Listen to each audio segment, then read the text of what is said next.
Roman Abramovich did not want to give the Chelsea job to Roberto Di Matteo. Everyone thought he was mad, obviously.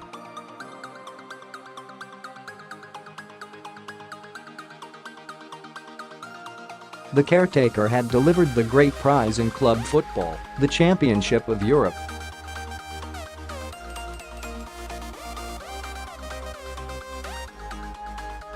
How ungrateful could a man be, yet Abramovich continued to see Di Matteo as an interim appointment, not a long-term solution.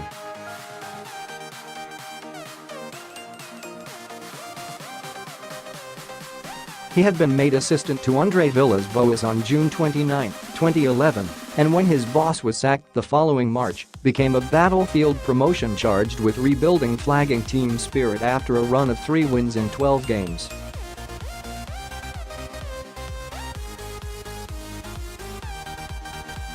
Chelsea were outside the top 4 and 3-1 down to Napoli after the first leg of a Champions League second-round game.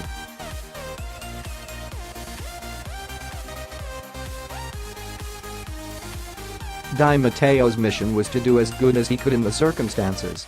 He didn't have much to work with in Europe, it was thought, but Chelsea were only 3 points off Arsenal in 4th place and still in the FA Cup.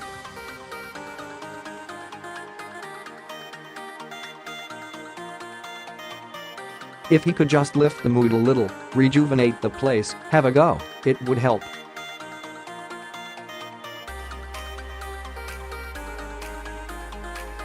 Sound familiar? Ole Gunnar Solskjaer arrived at Old Trafford with a similar remit, an equal absence of expectation.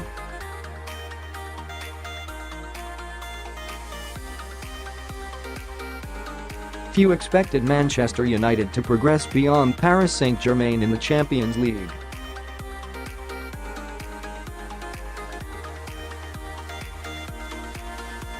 The top 4 was considered a distant prospect, even if Jose Mourinho continued talking it up to the end.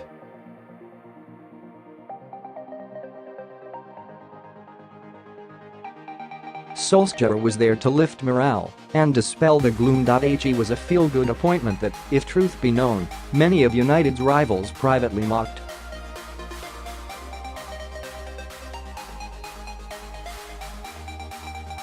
With his baby face, it was as if the headmaster had quit and the school had put the head prefect in charge.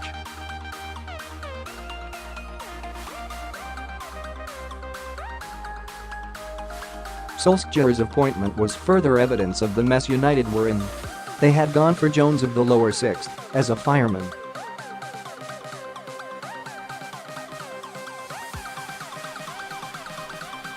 Not so much mockery now.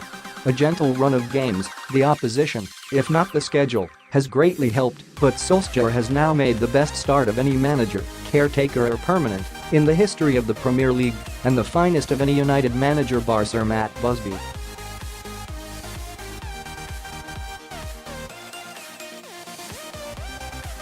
Four games, 4 wins, he quite literally could not do any better. He has even outscored the United of 1946-47, 14 goals in 4 games, to Busby's 13.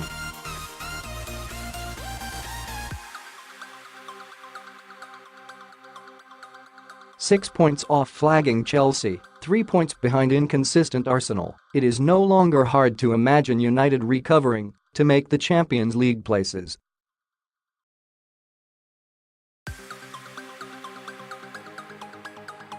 Even PSG do not seem as daunting now. Yet, undoubtedly, Solskjaer is seen as the interim, no more.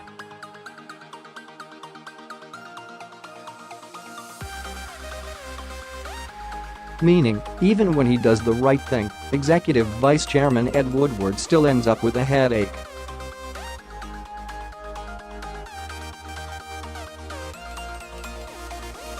There are images from 2012 of Abramovich with the mighty Champions League trophy, not looking quite as happy as he should be.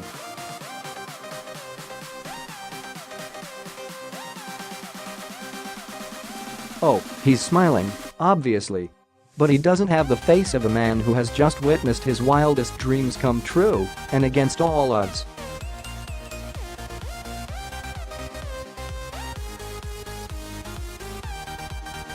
Having already won the FA Cup final, and in some style, Chelsea scored 10 goals in their quarter and semi-final matches with Leicester and Tottenham, and then beat Liverpool in the final. They were now the first London club to lift the European Cup.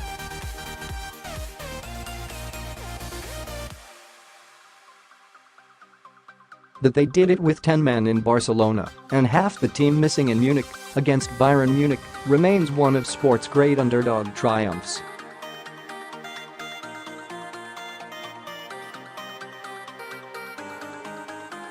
And then there was the manager.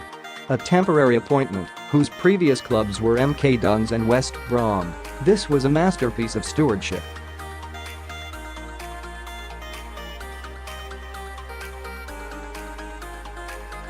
Di Matteo, a Chelsea hero as a player, became a legend as a manager. Yet that match was on May 19th.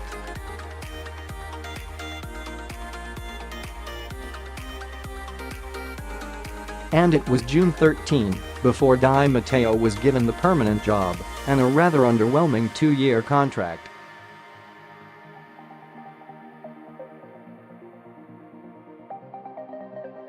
So maybe the absence of abandon from Abramovich on the night was related to the beginnings of a migraine.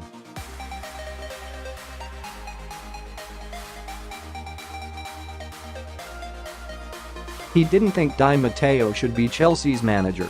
Yet he had just pulled off the greatest achievement in the club's history.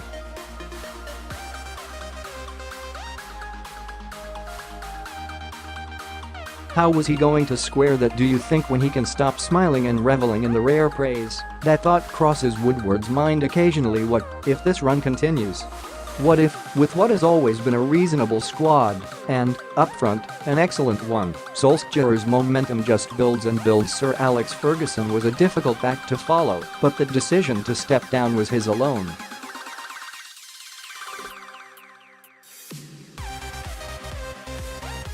This would be entirely different. Here is a bona fide club hero, whose name was already emblazoned on banners around the stadium, who as a player gave United the greatest night in its history, returning as manager and transforming the culture, seemingly overnight.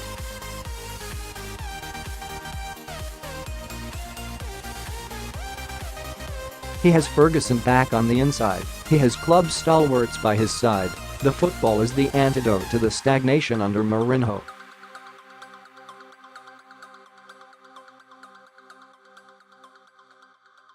He continues saying the right things, doing the right things, as did Di Matteo. Solskjaer has been faultless so far.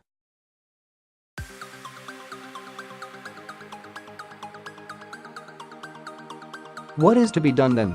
This wasn't supposed to be an audition after all. Solskjaer's duty was to hold the fort and do no harm, to give United time to land Mauricio Pochettino.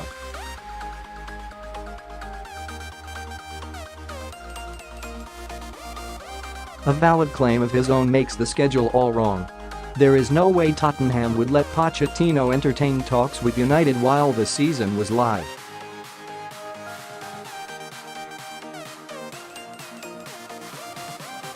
Indeed, given Chairman Daniel Levy's reputation, progress of any kind needs to be delicate, even in the summer.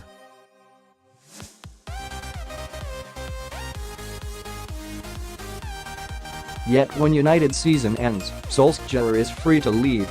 If, by then, his case is strong, can United risk losing him and coming away from the Tottenham negotiation empty-handed? Equally, will there not be a sizable section of the home support who would rather have the local hero than another expensively hired gun? No matter who he is, Solskjaer gets United, we are told, and fans always believe they do too, certainly more than any outsider.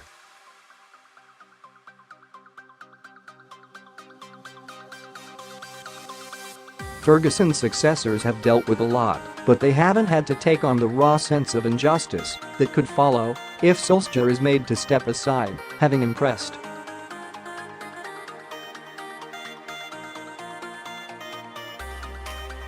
What if he wins something, but Tottenham do not?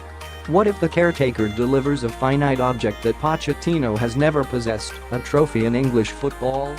It does not have to be the massive Champions League win of Di Matteo.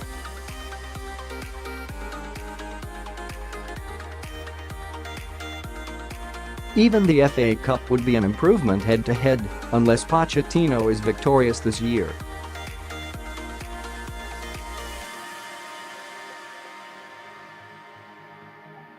Then what of the players? This was a dressing room laid low by Mourinho's brooding dissatisfaction.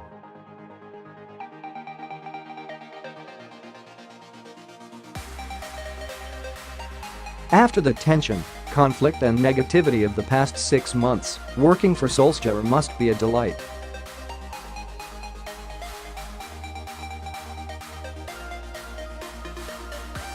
He will be a popular manager. His staff too, and some of United's players, have lately shown that, yes, they do think they are bigger than the club.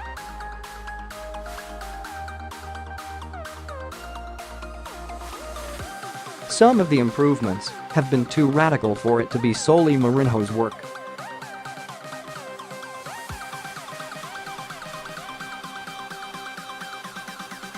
Does anyone seriously believe he wanted Paul Pogba to be that player when he could be this one? So here is a freshly empowered dressing room, just as it was at Chelsea in 2012.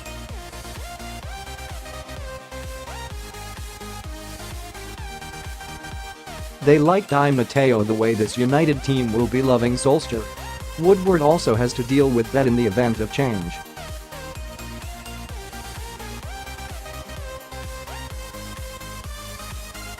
United's next league game is away at Tottenham on Sunday week.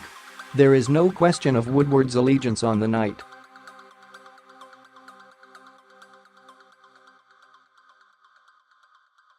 His unique circumstances, however, mean that in the world of football's realpolitik, an honourable draw might really be his best result.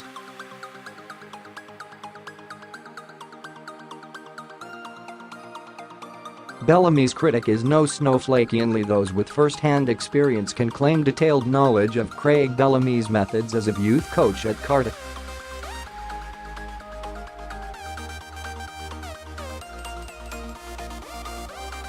I do, however, know Dave Madden. And he is no snowflake. Dave was a professional footballer in the pre-Premier League days.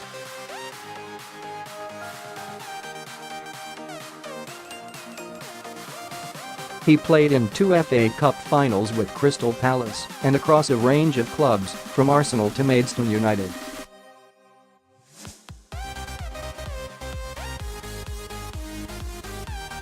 One tale from those days involves Madden and Mark Bright catching a burglar in the street.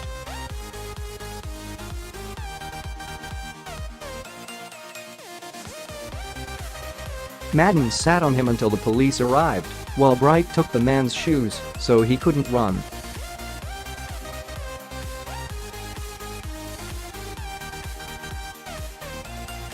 That Palace team was hardly known for its soft nature.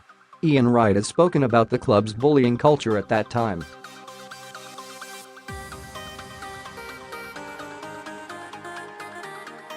Madden has never complained.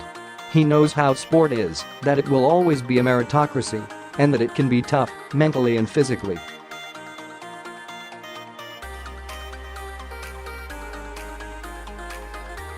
His daughter, Sophie, is among the leading college golfers on the American circuit and may join the LPGA Tour this year.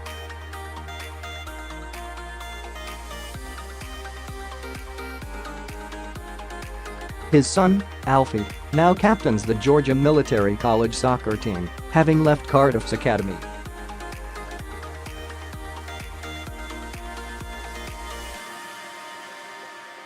They don't sound too undemanding, either.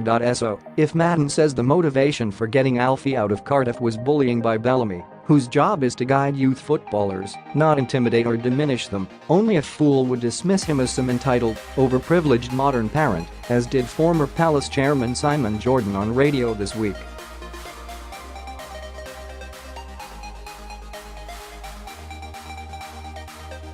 Madden called in personally to put him straight. Not every parent is blinkered.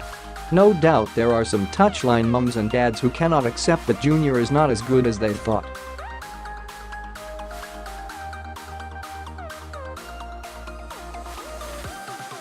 No doubt there are young athletes who confuse exacting standards, straight talk or a harsh locker room wisecrack with bullying.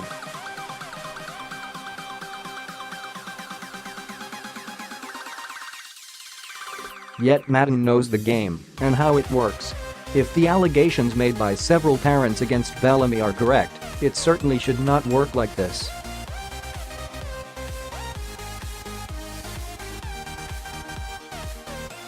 The year begins with another flurry of quotes from Eddie Hearn about how much Anthony Joshua would like to fight Deontay Wilder.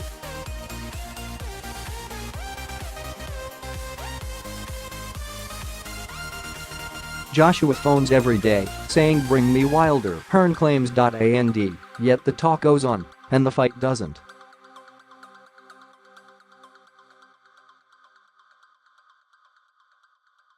Funny that Pochettino's in a corner when it comes to Eriksen. The last time Mauricio Pochettino was asked about his future at Tottenham, the head of the club's media department had to jump in and shut it down.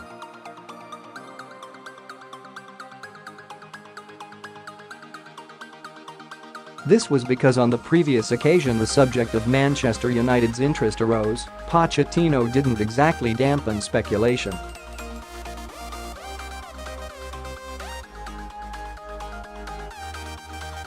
In football, no one can guarantee you are going to be here tomorrow, he said. What is going to happen in the summer? No one knows.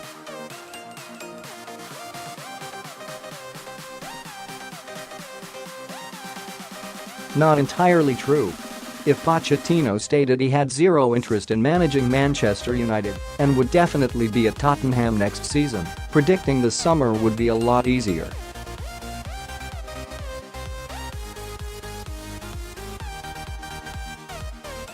If Pochettino told Ed Woodward, publicly, to not waste his time and to look elsewhere for Jose Mourinho's successor, Tottenham's entire press department could play darts while the manager held court, secure in the knowledge nothing would be said to attract the ire of chairman Daniel Levy.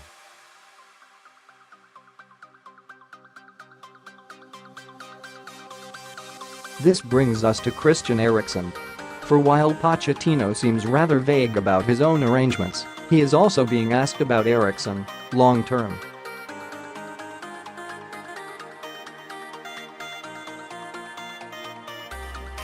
Tottenham's creative heartbeat is stalling on a new contract and will have 1 year left this summer.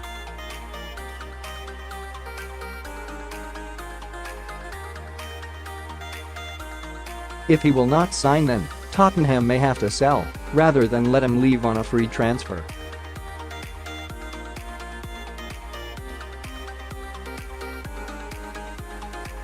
It would be fantastic if Christian commits long-term, insisted Pochettino, before adding philosophically, but he has every right to do what he wants.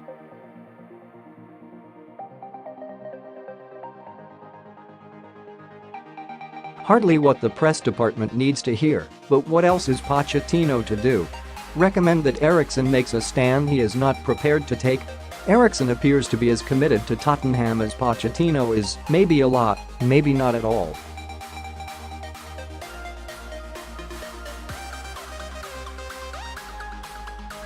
We'll know when he's ready to tell us.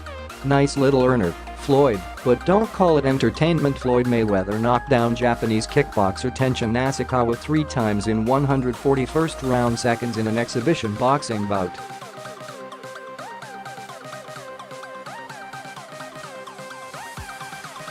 When Nasukawa's corner threw the towel in, their man burst into tears. Later, having trousered another £7 million, Mayweather announced he remained in retirement, and this tiresome mismatch was all about entertainment.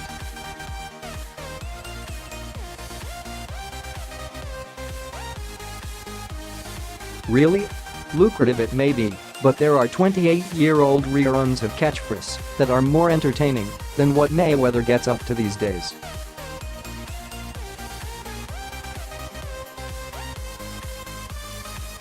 Time is up for 2-leg semi-states for the second legs of the Carabao Cup semi-finals will not be announced until after the 4th round draw for the FA Cup is made.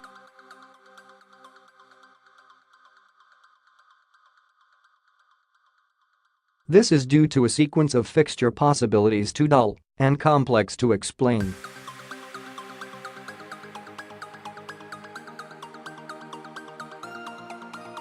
It could have been solved, however, had the Football League made a sensible decision to scrap two-legged semis and play the round as a single match, winner takes all, luck of the drawer resolving home advantage.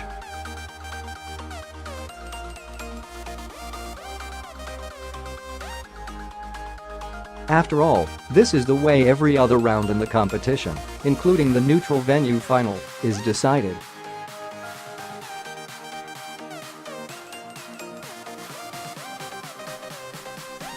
Carabao Cup semi-finals, plural, are anomalous, which is why they no longer fit comfortably into the calendar.